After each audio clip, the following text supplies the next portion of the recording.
আল্লাহ বান্দাকে মূলত মাফ করতে চায়, জান্নাত দিতে চায়। এটা সবসময় বিশ্বাস করতে হবে। আল্লাহ চায় মাফ করে দিতে, আল্লাহ চায় জান্নাত দিতে।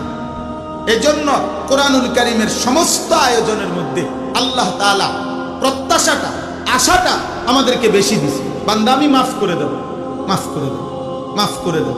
আসমান ছোঁয়া গুনাহ আমি মাফ করে দেব, পাহাড় পরিমাণ গুনাহ আমি মাফ করে দেব।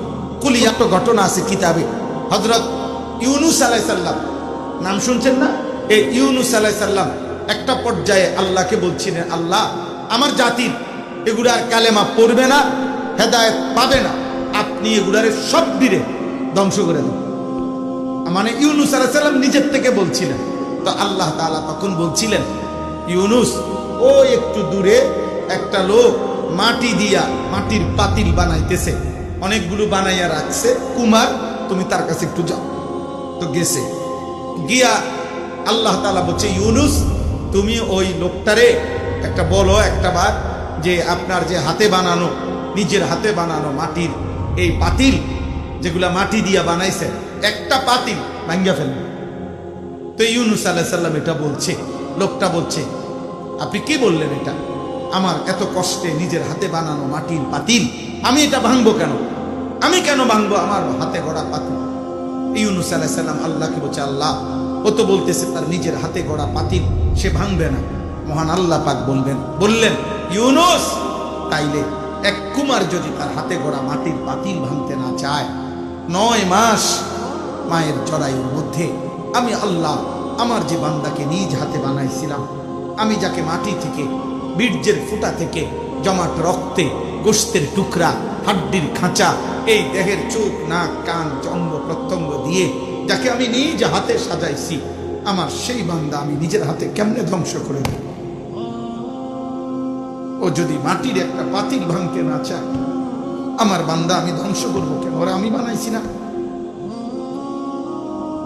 আরে আমি জাহান্নাম দেব কেন? বন্ধু আপনি বলে দেন আমার বান্দাদেরকে, আন্নী আনাল গফুরুর রহিম, আমি প্রচন্ড বেশি ক্ষমাশীল, দয়াবান।